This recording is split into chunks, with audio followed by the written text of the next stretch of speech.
Welcome everyone to another episode of Growth Sessions. We have an awesome guest today. We have Mudit Jaju, Global Head of E-commerce from Wavemaker. Mudit, thank you very much for being here. We appreciate it. Thank you for having me. I'm excited to be here. What does a Global Head of E-commerce at Wavemaker do? Well, mostly write a lot of PowerPoint, but beyond that, I'd say my job splits out into three bits. I work with our largest global clients in terms of making sure that we are responding to what they need from an e-com standpoint. So I work very closely with the likes of Mondelez and L'Oreal and Tiffany's and a few others. I also work very closely on building out our agency tools and our IP systems.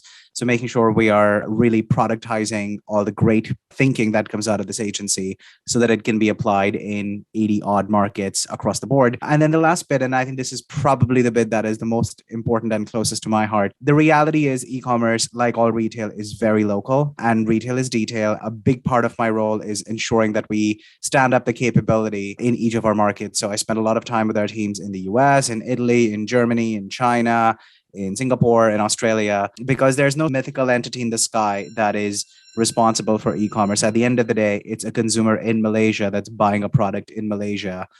My product might happen to be a Colgate Malaysia product, but that's why I'm very keen on making sure we have a network-wide capability to take to our clients. Love it. And Wavemaker, for those that are not familiar with Wavemaker, is a member of the WPP family, correct? That is correct. We are part of Group M, which is itself a part of WPP. And that's hugely exciting because it allows us to pull on other muscles that we don't necessarily have within our team. So I was just this morning talking to one of my brilliant colleagues from Wunderman Thompson. And that's exciting to just be able to tap into all of those resources and really pull them in when needed. It's also nice to just bounce ideas off of somebody else. And one of the topics that you're most excited about or love to talk about is this notion of integration. What does integration mean in e-commerce? I think it means everything, quite frankly. A lot of businesses have been incredibly successful by creating e-commerce in a corner and really giving it a hothouse and a lot of love and attention and dedicated resource. But I think as we start looking at clients moving towards 30, 50%, in cases more of their sales happening online, you can't isolate e-commerce. China this year became, for the first time, the first retail market, which is majority e-commerce. You can't isolate that. It just doesn't make any sense. A lot of our clients across categories have said that they intend to be majority e-commerce businesses. What that means from an integration standpoint is the integration of trade and marketing, for example. How are your JBP funds being reinvested potentially to drive what you're doing from a media standpoint? How are you making sure that your search ads that you're running are being done in a way that is really sympathetic to the promos or the bundling strategies you have with a given retailer? So there's that integration within a client's business, but then also integration within media. I'm coming from a media agency. We always think about the entire purchase journey. Most people don't wake up in the morning and say, I have a strong preference for X brand of nail color. You have to really build that priming bias. And so what I'm really excited about is how we use non-e-commerce media. So how we use things like TV and things like out of home and things like digital branding and equity media to drive an e-commerce outcome. Because there's not an infinite pool of money. At the end of the day, we've got to figure out how the entire organization works towards an e-com objective.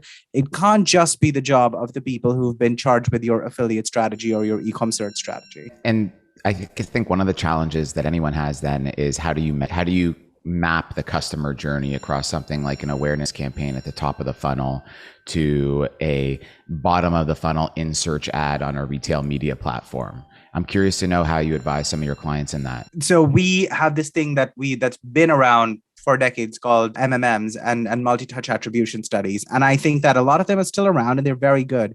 But a lot of them have to be significantly expanded to account for this because these interaction effects are so complex that you can't make them just super linear. A lot of the work that we're doing, I would say I spend more time talking to my counterpart who heads up our analytics division than anybody else that I work with at Wavemaker, because we are constantly trying to figure out how we build predictive models to figure out whether if a client has an extra dollar to spend and their goal is to drive e-com share of shelf or e-com volume, whether that goes into a search ad or whether that goes into TV. And so really expanding that is critical. Look, I have no objection to metrics like ROAS and CPC and all of that. And they are useful for what they are useful for. They are a useful way of making sure that you have spent your platform investment well.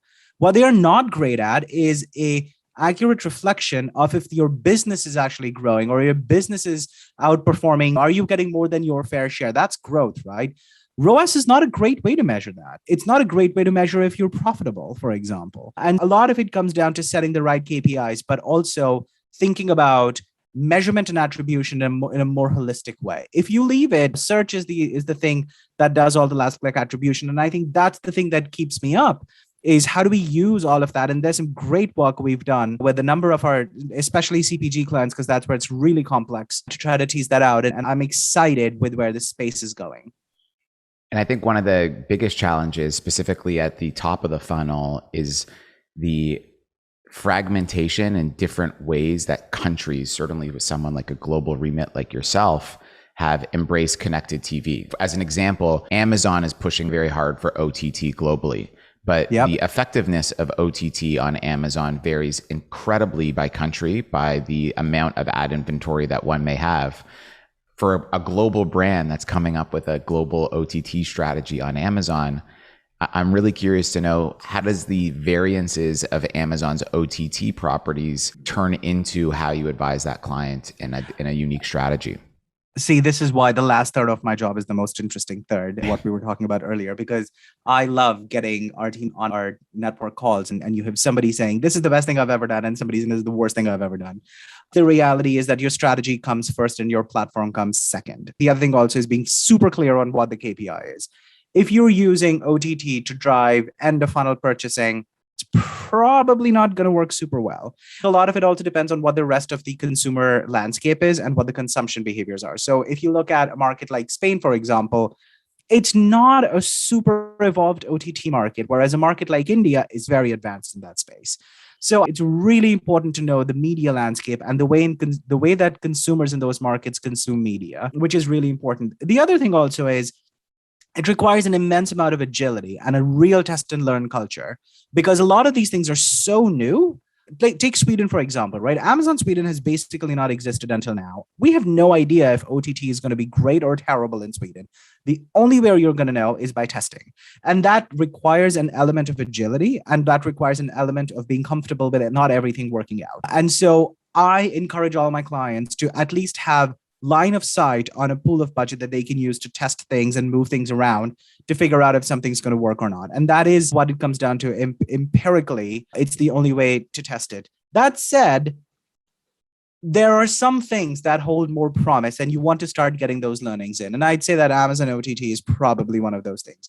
What I think is exciting about OTT, by the way, is not just what somebody like Amazon is doing, but OTT and the wider long form streaming behavior is changing so much. I mean, I'm dying to see what TikTok does in this space from a longer form content. Maybe they won't do anything, but I doubt that. And what somebody like ITV in the UK with Love Island, that's a proper old school media owner being really smart with their e-com strategy, being able to buy. Love Island, for those of you who may not know, is a wonderful reality show with lots of very beautiful people dating each other in quick succession. I've seen an episode of it. My wife showed it to me. Love it. It's no shame in admitting it. I was mad that about Priya's decisions last night, but whatever. But the thing about Love Island that's interesting is being able to shop the looks that people are wearing, the fashion and the beauty and all of it. That's a very different way of thinking about it. But which is why you can't look at these things in isolation, because I happen to not have any clients in swimwear right now, but it may very well be the next dollar goes in testing this ITV connected TV thing, and being able to be agile with things like that and take an element of calculated risk is important. But I think OTT is an exciting space to watch. I think there's a little bit more evolution to happen there, though. And on the total other end of the spectrum, at the bottom of the funnel, we have the thing that is ubiquitous across almost all countries, which are Amazon sponsored product and Amazon search ads, which you have strong views on. Tell me more. Look, Amazon search ads they're like a scalpel. They're very useful if you're doing surgery. Not that useful if you're trying to cut a tree. So I think that Amazon search ads, by the way, I would strongly recommend every brand be very close to what's happening with Amazon search. I think there's a couple of things that it does really well. And obviously it keeps the brand, brings it up in top when people are in shopping mode. And for all the obvious reasons, it's this billion, trillion, whatever it is, dollar business. There's a couple of things I don't love about Amazon search ads. For one, I think the ad loading has gotten out of control. When you now search for something, there's the ads to organic products ratio is really bonkers, which is fine. I don't have a moral objection to that. The problem is it's super unfettered. Anybody can access any keyword. And as a result, people who are searching for one category may be constantly targeted. But I'll share a personal example. I have a very specific brand of diaper cream that I use for my kid. I was looking for that particular brand. That's all I wanted. I wanted in and out, and I wanted to buy a tube of that product. I was targeted when I searched for diaper cream.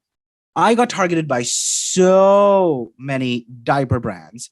And I was like, I'm not in market for diaper right now. But because it's super unfettered, it's such a jumble. It's a bit of a jumble sale sometimes.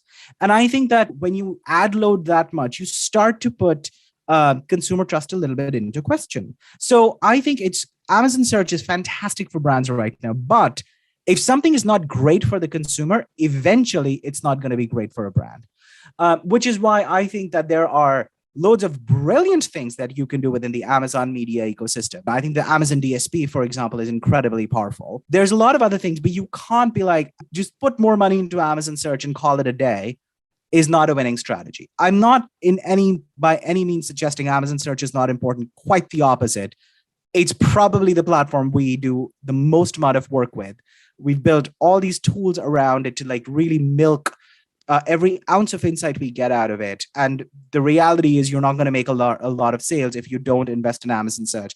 But I think that there's a little too much reliance on Amazon search, on paid Amazon search, specifically sponsored products. And I think that Amazon has potentially gone a little over the top with how many ads are showing up and how little control there is on who is allowed to bid on what terms. In the way with Google, we have that quality score construct. It doesn't really exist in Amazon. The number of times I get targeted by companies whose products are out of stock is crazy. Yeah, that's really bad. What are some of the tools and insights that are unique to Wavemaker that you've worked on for sponsored product ads on Amazon? I'm obsessed with a tool we have called Retail Compass. And what's cool about Retail Compass is there's 4 different data sets within Amazon. There is obviously AMS data sets, but what we've been able to do is take AMS, ABA, organic, so content quality reviews, whatever, and business input. So you have a product that is a long tail product, or you have a product that is a basket builder, the human aspect of it. And typically in Amazon search, you're limited to about 6 variables that you have to optimize against, to CPC, ROAS, whatever. What we've been able to do is we've been able to build a mathematical model that optimizes across 30 because we've got the AMS variables plus the ABA plus all of the others. And this product has been in development for about 18 months. And it is now available and being rolled out on a number of our clients. And it is really impactful for us to be able to say, we are overstocked on this product, and therefore we should run a tactical search campaign to reduce inventory levels to avoid triggering a price promotion or having Amazon return the product. Or equally, this campaign, ROAS is fantastic. Great. Let's keep pushing this. Your hero product is about to run out of stock. So your ROAS is going to fall off a cliff or your ads will stop serving. And that's where it starts to get really critical and clever. And what it allows us to do is optimize to metrics other than ROAS. So we can optimize to net PPM, for example, if that's an objective for a client.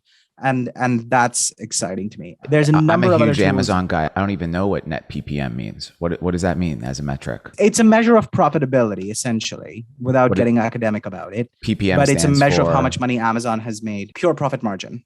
Got it. Cool. That's very cool.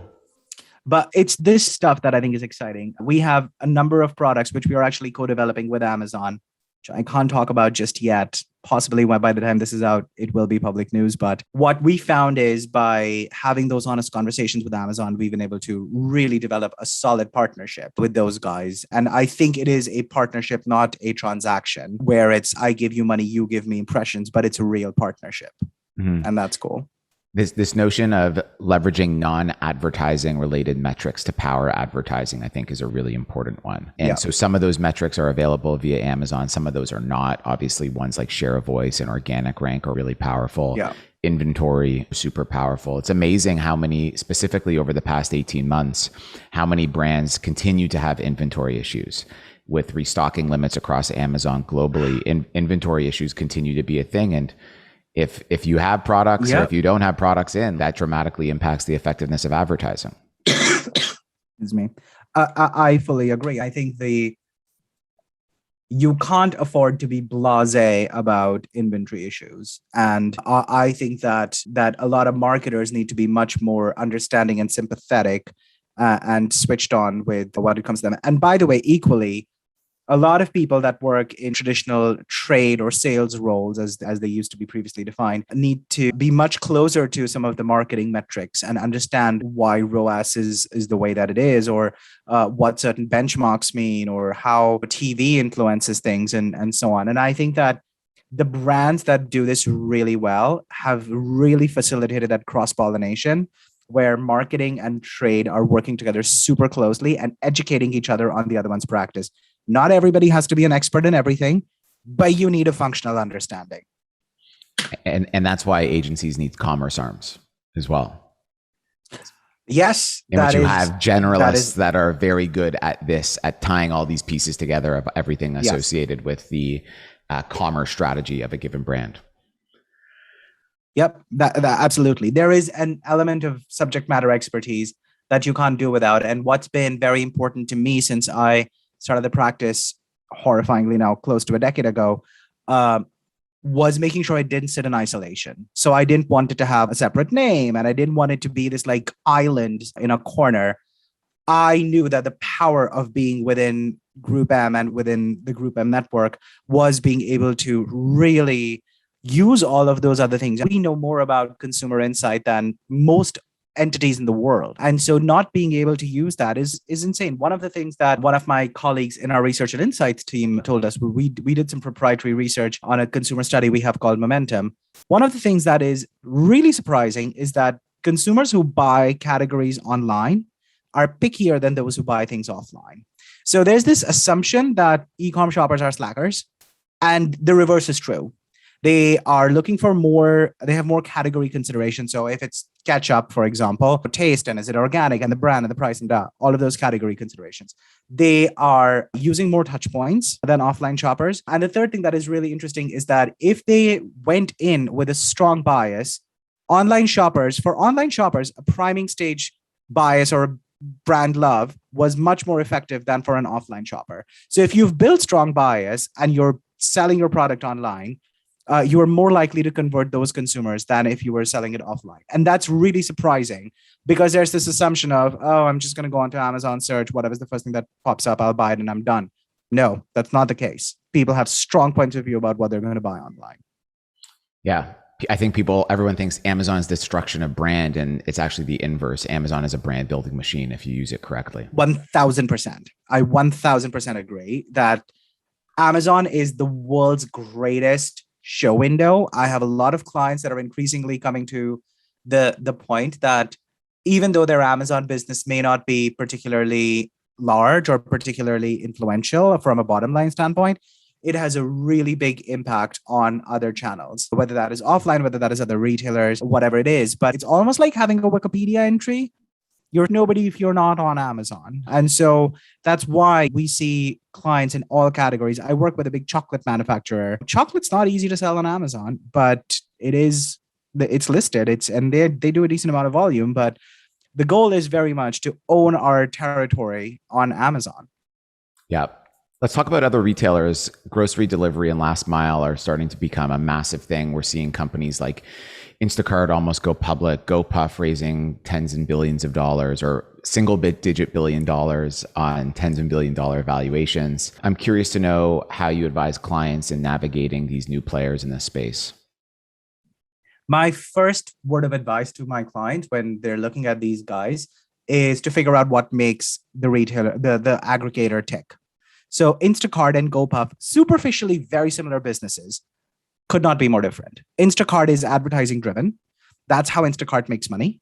And GoPuff is very much logistics driven. So the thing that makes GoPuff really happy is if you improve your form factor and change your bottle so it doesn't have a bump anymore and doesn't leak and spill, and it's easy to make it shelf stable, all of that, everything you can do to make it much easier to deal with from a logistics standpoint, your GoPuff is going to love you for it. Instacart is fundamentally an advertising driven player. So Instacart's business model is in effect closer to Google than it is to Amazon. And I think knowing that nuance is really important, because then the power of your media dollars carry a lot more weight at Instacart than they would at GoPuff. So understanding the different business models of these guys is really important. I think the other thing also is for a lot of categories, like CPG, for example, and specifically food within CPG, this is a lifeline, because if they're picking from established retail channels, you no longer have the issue of, oh, the product goes bad, or we have all of these other issues. We have form factor issues, whatever it might be. I work with a client that has a product that has a cold chain product. So product must stay cold at all times. And e-commerce was always a little bit of a rough and tumble affair for them. But suddenly, these last milers have become really dominant, and their strategy has pivoted, and they're seeing their sales go through the roof. So these last milers, I think, are really compelling. By the way, the other thing that I think last milers are very good at is building brand experiences. I'm seeing more and more interesting stuff happening with the likes of Deliveroo, for example, in Europe, Grab in Southeast Asia. We did a piece of work for Colgate, which I just love. It's so cute and simple for Grab ads and Food Panda, the other big food delivery player in Southeast Asia. Colgate came out with a mouthwash. And basically, every time somebody ordered something like spaghetti aglio olio or something with a lot of garlic or something that was very pungent, we served them with a Colgate Total Sampling promotion. Because how great and contextual is that? And I think that the way, and especially Gen Z, are using these platforms, it's a part of their life. And so it's a great way to build a brand experience, not dissimilar to when 8 years ago, we used to talk about putting your logo on the Amazon delivery box or whatever. And spaghetti aglio olio gives you pungent bread. Colgate's the cure for pungent bread. It's so simple. And really, in that case, the medium is the message. So I'm excited to see more and more of things like that emerging. So let's talk about how that actually materializes. I'm really curious to know how Wavemaker sits with a Colgate, with the platform. This was Grab. Yeah, Grab and Food Panda. Grab and Food Panda. So how does that partnership come about? Where does this idea come from? Does it come from the Wavemaker relationship with the platform, bring it to the client? I'm really curious to know, like, what was the idea to final execution process for something? It starts with trust. It starts with trust that the client has in us, and the trust that we have in the platforms to bring us great ideas. I think you could drive yourself mad looking at tactical executions and just being very focused on, oh, here's a new format. Let me go find something with that. It starts by understanding the brand brief. So in this case, it was about driving home that association amongst younger people that Colgate mouthwash was the thing that was going to make sure you didn't have funky breath. And then it's the planning process we have, which is called provocative planning. Look, it would have been very easy to run a TV campaign, somebody going like this, and it would have been very easy to do that. But understanding the user behavior, that actually with this particular group of people, there's less TV consumption. They're actually using these platforms more. That's where they associate with food moments. It starts with the brief that we then interrogate and then identify the appropriate channels. And on the other side, it starts with people like me and my team being very close to what are the possibilities, being very close to building relationships with the Deliverers and the Grabs and the Food Pandas and the whomever else on what can we do. And by bringing those two things together, we're able to solve that. And I think what's beautiful about the Wavemaker structure is the planning brief and the e-com specialist who's responsible for it comes together very quickly. What I have to say is great is we also align immediately on, are we doing experiential marketing or are we doing volume? If we're doing experiential marketing because the goal of it is to give the client the consumer an experience and drive unaided awareness or something like that, we would go down that route. If my objective was to raise the sell-through rate of Colgate mouthwash, I don't know that I would have done that. I would have done something completely different. I would have gone hard on Lazada and Shopee. So what I think is really good about it is aligning very quickly on what we're trying to do. And that's how those things happen. By knowing what the platforms are capable of and building those relationships, but equally being close to the brief and understanding what the client's objective is. Start with the objective, not the solution. And the other interesting thing about many of these platforms is that the purchasing behavior is a little bit different. And I'm curious to know within these platforms and these changes of consumer behavior, how you advise clients in approaching how they should run advertising strategy and how they should run logistics strategy, as you mentioned. Yeah. I think it goes back to having very clear channel mapping against your e-com strategy. So know what you're trying to achieve. If what you're trying to achieve is drive up impulse consumption, Amazon's not a great platform for that. So what you do is you start with the brief, you identify what your comms objectives are, and then you map the retail channels against it. It's not too different to the way we did it with media, where we used to say, okay, you want to drive awareness? Great, run some TV. You want to drive awareness in the Detroit DMA? Buy a bunch of out of home. So now we start thinking, okay, you want to become associated as a grocery staple because you are launching soy milk, and that's a new category that people typically don't think of. We have to really figure out what we do with Instacart. Whereas with Amazon, it's much more about, okay, you really want to try to figure out how to drive individual purchase items. Then you go Amazon and you go hard on sponsored brand video and sponsored products. Whereas there's different things. So I'm increasingly taking a channel planning approach that is not too dissimilar to the way we would plan media, candidly.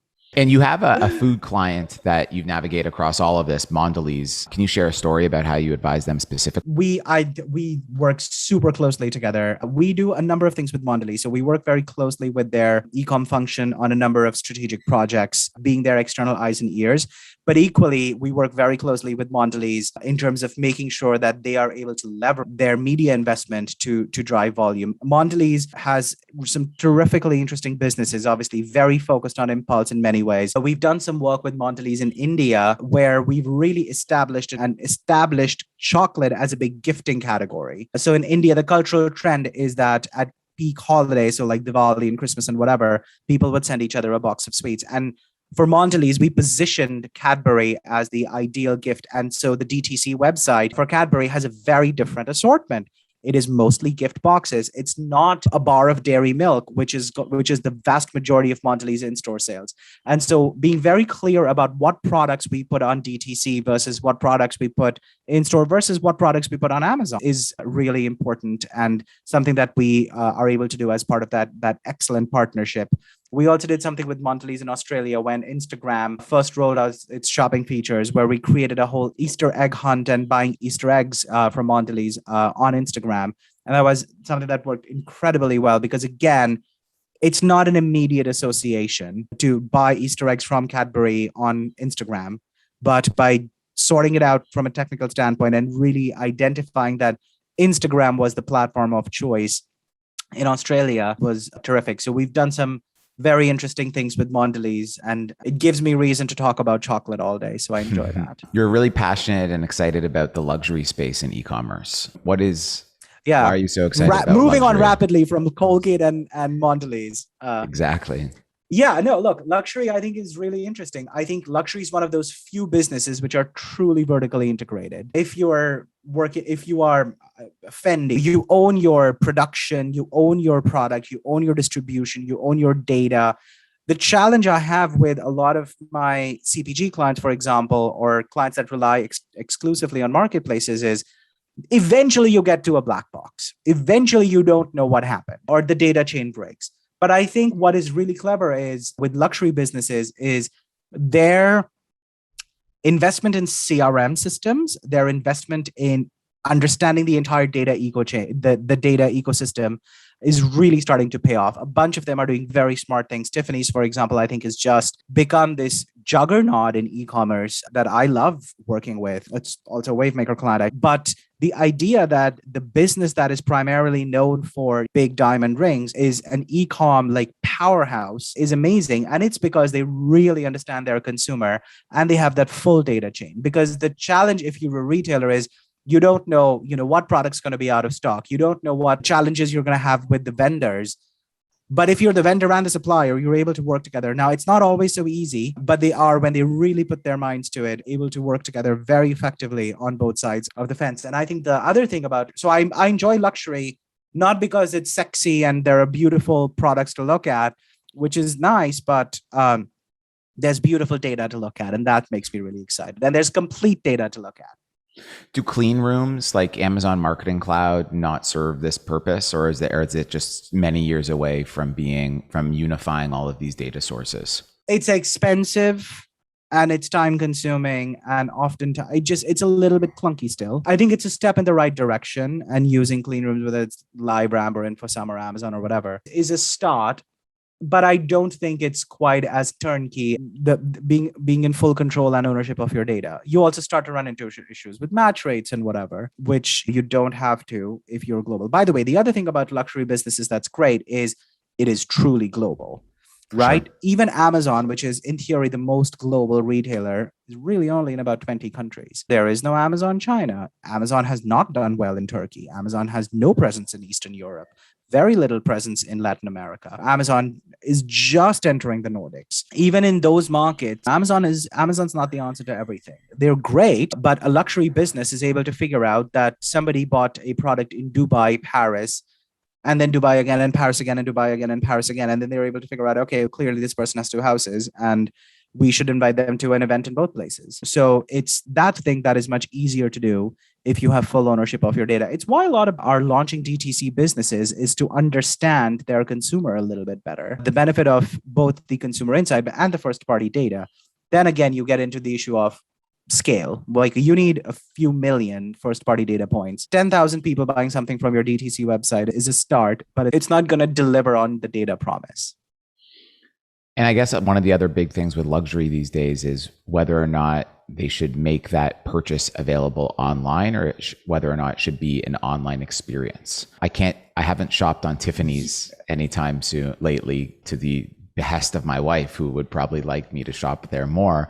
But I've browsed luxury watches, and it's still very hard to buy a luxury watch on there. There seems to be this black box of price. They don't want to disclose price. I'm curious, like, at Tiffany's right now, can I buy a multi-carat diamond at the moment, or do they want me coming in store? It depends, and it's different by business. That said, Graph, which is if Tiffany's high end, Graph is like high end, and they just specialize in basically 5 carats or more. The type that you're buying all Graph the time, is beautiful. right? 100%, exactly. You started to run into funny issues like insurance. Insuring a 7-carat pink diamond is a lot of work. That said, what I'm observing is that even the last holdouts are starting to embrace e-commerce. So I suspect that it's gonna go. So a lot of brands do have a transactional component, even in the very high end space. A lot of watch brands would, or they might work with someone like Kronek. You on the slightly lower end of the market, you have players like Joma Shop and whatever else. There's that watch blogger whose name I'm blanking on now, which has evolved from being a blog about watches to being a retailer of watches. Hodinkee, that's the one. Sorry. Yeah. You can buy watches on Tourneau.com as well. So a lot of these brands are going direct. I think in the watch space, you start to run into issues of you don't want to disclose price because you don't want it to. You want to maintain an era of mystique. That said, Graph has a transactional website. Hermes has a transactional website. Chanel has a transactional website. They may have different assortment that is available. So Chanel's website, for example, is very heavily focused on beauty, not as much on couture. And there are certain products that they want you to come in and experience, because that's also what their consumers are saying. They're saying that we want to go into the Chanel store on Fifth Avenue and have that wonderful experience. So I think it's different uses. What we are seeing is that a lot of gift buyers, for example, as well as younger self-purchasers, do have full transactional experiences on these luxury brands' websites, including some very high-end products into the tens of thousands. And then I guess the next natural progression for those that are looking for luxury products is what's happening on social channels. How can I browse and how can I discover these products? And maybe it's not the super high end, but just in general, I think social channels are more and more becoming this place where people shop rather than places where people buy. And this proliferation of social commerce is really starting to take hold. Instagram is evolving a ton. Really curious to see where TikTok goes. Everyone's looking at China for what they should do. How do you feel about social commerce? I think social commerce is the most exciting thing after last milers, maybe, that is happening right now. Something like 12% of all e-commerce in China is now social commerce. We actually did a bit of work with L'Oreal's Luxe division in Malaysia, where we worked with 8 of L'Oreal's luxury brands, so Lancome, Urban Decay, and a bunch more. And what we did was we created a 1-day live streaming, live shopping event. And what was really brilliant about this was that the consumers could stream and get expert advice. We gave an hour to each of the brands to talk about their product, and you could put a post with the dedicated hashtag, which would initiate a conversation with a chat. But here's the brilliant thing: at one point, it would transfer over from a chatbot to a real person, who, by the way, was a beauty consultant in Malaysia for L'Oreal, who was not able to go into the store because the stores were closed due to the pandemic. So, in a category that is as experiential as luxury beauty, perfumes, there's no description of what a bottle of Lancome perfume smells like. It's just not possible. What we were able to do was create this day-long event, which was very heavy on live streaming, which had this chatbot transactional element, and actually the entire transactional thing from a consumer standpoint happened on Facebook. So the consumer never had to go to yvessaint-laurent.com, create an account, add their credit card information, all of that, which sounds like great experiential marketing. But we sold 1 month worth of product in 1 day. That's not just it. That's not even the kicker. The kicker is that because we did it in Messenger, we were able to have an ongoing relationship with those consumers. So L'Oreal just established 20,000 direct relationships with its most attractive consumer set via Facebook. And I'm seeing stuff like that is like really blowing my mind, which is super exciting to see the platforms starting to really, and we work very closely with Facebook to be able to do this. So we're starting to see the platforms really support us in being able to execute things of this nature. But equally, it is social commerce is something that absolutely every single conversation I've had with a client this year at some point has touched on social commerce. But the platforms are surprisingly not evolving as fast as you had hoped. Shops on Facebook has not been a massive success. The one-click buy experience on Instagram still doesn't exist. It's still a little bit disconnected. Yeah. When do you think we can start to see improvements? Now-ish. Okay. I'd say. I think a lot of it is. So that's why it's an exciting time. But Christmas 2021 is going to look very different, I think. In India, for example, WhatsApp rolled out the ability to pay using WhatsApp. And so suddenly WhatsApp commerce is a reality in that country. It's limited in scale right now. I think it's open to 1 million users, but it's there. They're testing it. So it's going to come. What I think is going to start happening is there's a technical architect.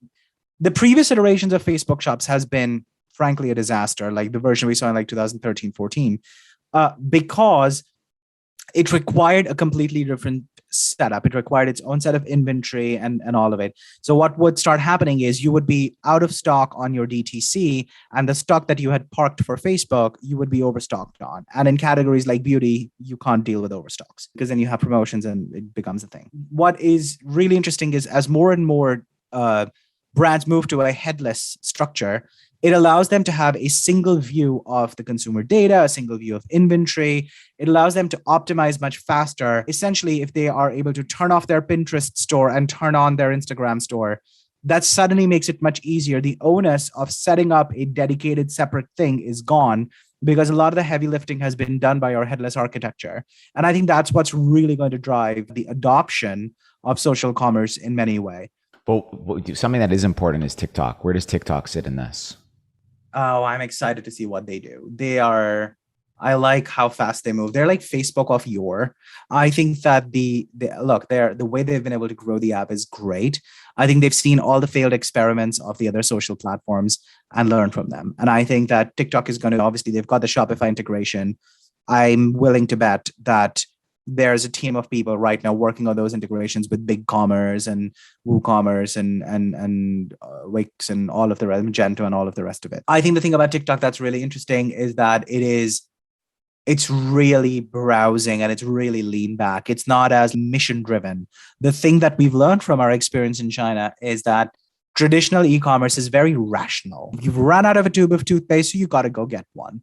Whereas social commerce, and especially the way that social commerce is all about impulse, and TikTok is really about impulse. So it's that double sweet spot for them that I think they're going to really do great things with. So I'm very optimistic. I'm rooting for you, TikTok. Come talk to me. Me too. I spend way too much time on TikTok, and I've definitely been I'm not even purchase gonna lie. I something. had to have my niece show me how to work, how it works.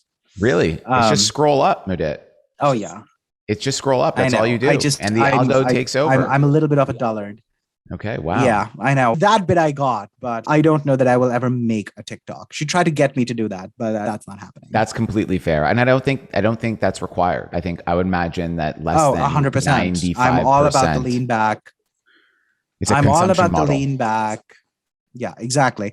It's just it's immersive, right? That's what's great about TikTok. Is it's not, you're not under pressure. You turn it on, you turn it off. It's easy breezy. So I like that about TikTok quite a bit. Mudit, this has been an awesome discussion. One last thing that we have all of our guests sign off with, and my ask is, what is your prediction for where this e-commerce advertising and retail media world is heading? If you have one prediction that you can make. Sure. I think it's going to stop being a silo. I think it's going to be the thing. It's not going to be a thing. It's going to be the thing. I think a lot of brands are not going to be brands that have an e-commerce business. They will be e-commerce brands. And I think that's what's going to happen. And I think that it is going to be at the center of the way that brands live and breathe. I'm excited about that. I'm ready for it to come out of the shadow and stop being the responsibility of 10 people. So yeah, that's my prediction. E-commerce first. Brands are going to start to think e-commerce first, not e-commerce as a department. 100%. But actually also behave that, not just say it, but actually behave that way. I love it. I hope it's the exact same way. And yourself and Wavemaker are in a great position to help brands with that. Mudit, thanks so much for coming by. Really appreciate it. Thank you so much for having me, Adam. It was great chatting. It's been an awesome discussion. This is Growth Sessions. Please make sure to subscribe to listen to more episodes on Apple Podcasts or Spotify.